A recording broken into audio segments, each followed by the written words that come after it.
রোহিঙ্গা সংকটের সমাধান ছাড়া বাংলাদেশের সার্বভৌমত্ব সুরক্ষিত থাকবে না, এই সরাসরি নির্ভেজাল বার্তাটি দিয়েছেন সাবেক সেনাপ্রধান ইকবাল করিম ভূঁইয়া। তার এই মন্তব্য রাতারাতি আলোচনার কেন্দ্রে চলে এসেছে। কেন?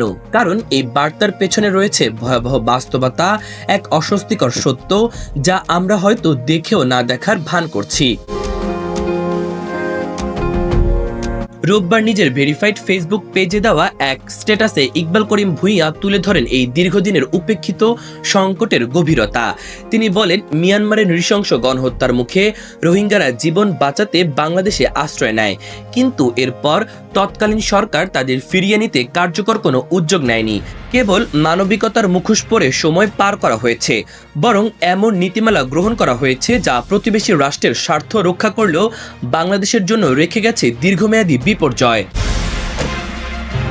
বর্তমানে প্রফেসর মোহাম্মদ ইউনূসের নেতৃত্বাধীন অন্তর্বর্তী সরকার প্রথমবারের মতো রোহিঙ্গা ইস্যুতে একটি সুসংগঠিত কর্মপরিকল্পনা হাতে নিয়েছে। অথচ এই উদ্যোগ ঘিরেই তৈরি হচ্ছে প্রশ্ন, আপত্তি এবং ভুল ব্যাখ্যা। বিশেষ করে হিউম্যানিটারিয়ান চ্যানেল নিয়ে তৈরি হয়েছে বিভ্রান্তি।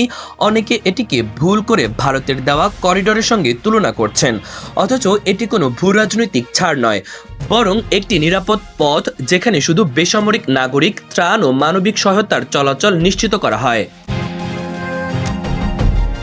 সাবেক সেনাপ্রধান মনে করিয়ে দেন, এই ধরনের যুদ্ধ বহির্ভূত সামরিক কার্যক্রম নতুন কিছু নয়। যেমন 1991 সালে ভয়াবহ ঘূর্ণিঝড়ের পর বাংলাদেশে অপারেশন সি অ্যাঞ্জেলস পরিচালনা করেছিল যুক্তরাষ্ট্র। সশস্ত্র বাহিনীর বর্তমান নেতৃত্বের কাছে এ ব্যাপারগুলো অজানা থাকার কথা নয়।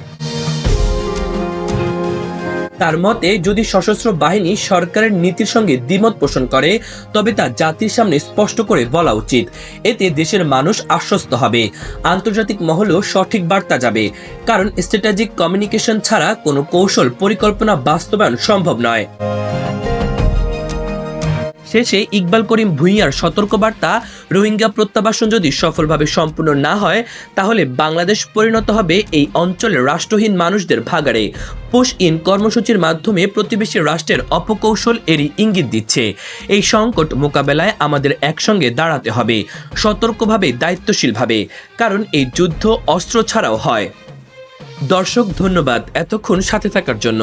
ভিডিওটি ভালো লাগলে চ্যানেলটি সাবস্ক্রাইব করে দিন পরবর্তী ভিডিওর জন্য। ইমন তারুণ্য বার্তা।